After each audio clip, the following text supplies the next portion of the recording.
एक छोटा सा गांव था, पहाड़ों के बीच बसा हुआ, जहां जिंदगी बहुत मुश्किल थी, लेकिन लोग अपने तरीके से खुश थे। उसी गांव के कोने में रहता था एक आदमी, राघव। राघव के पास न जमीन थी न पैसा। उसका घर मिट्टी का बना हुआ था, जिसमें बारिश के दिनों में पानी टपकता रहता था। लेकिन राघव के पास एक चीज थी जो उस गांव में किसी के पास नहीं थी। हर सुबह सूरज निकलने से पहले ही वो नंगे पैर ठंडी मिट्टी पर चलकर गांव के पुराने शिव मंदिर तक जाता।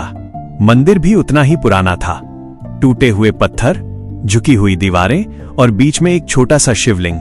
राघव हर दिन वहां बैठकर आंखें बंद करता और बस एक ही बात कहता, महादेव, मेरे पास देने के लिए कुछ नहीं है, पर मेरा विश्वास कभी कम नहीं होगा।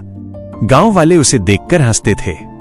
पागल हो गया है ये, भगवान से रोटी मांग रहा है, काम करेगा नहीं, बस मंदिर में बैठा रहेगा।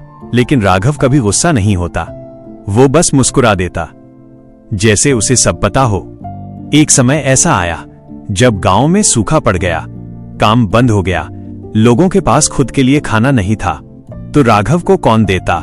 पहला दिन बिना खाए निकल गया, दूसरा दिन सिर्फ पानी पर गुजरा, तीसरा दिन उसका शरीर कांप रहा था, आंखों के सामने अंधेरा छा रहा था। लेकिन फिर भी वो मंदिर गया, कमजोर कदम, हिलता हुआ शरीर, फिर भी वो शिवलिंग के सामने बैठ गया। आंखों से आंसू गिर रहे थे, पर आवाज में डर नहीं था।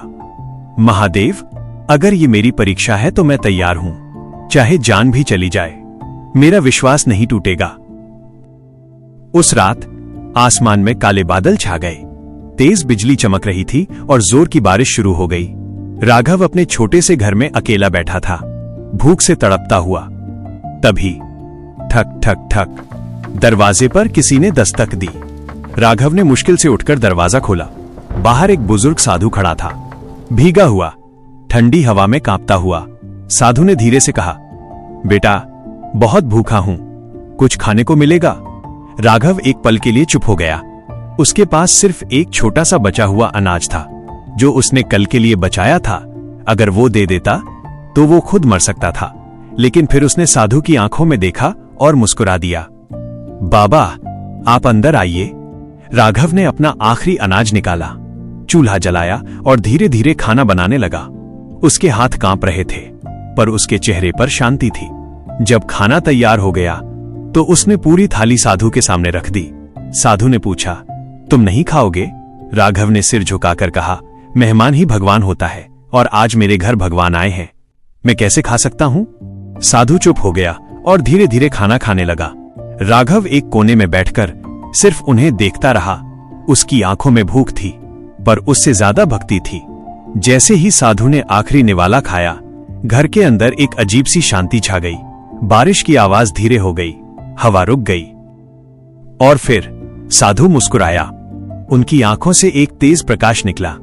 राघव ने आंखें छुपा ली।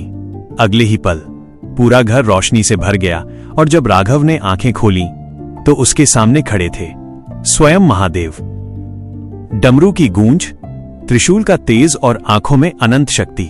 राघव का शरीर कांप गया। वो तुरंत उनके चरणों में गिर पड़ा। महादेव, महादेव की आवाज गूंजी।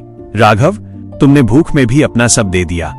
तुमने सिर्फ भक्ति नहीं, सच्चा त्याग किया है। महादेव ने अपना हाथ उठाया और कहा, आज से तुम कभी भूखे नहीं रहोगे, तुम्हारी जिंदगी बदल जाएगी।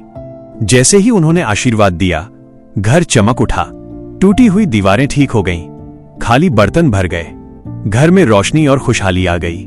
राघव रो रहा था, पर उसकी आंखों में खुशी थी। वह हुई। गांव वाले हैरान रह गए। कल तक जो गरीब था, आज उसके घर से रोशनी निकल रही थी।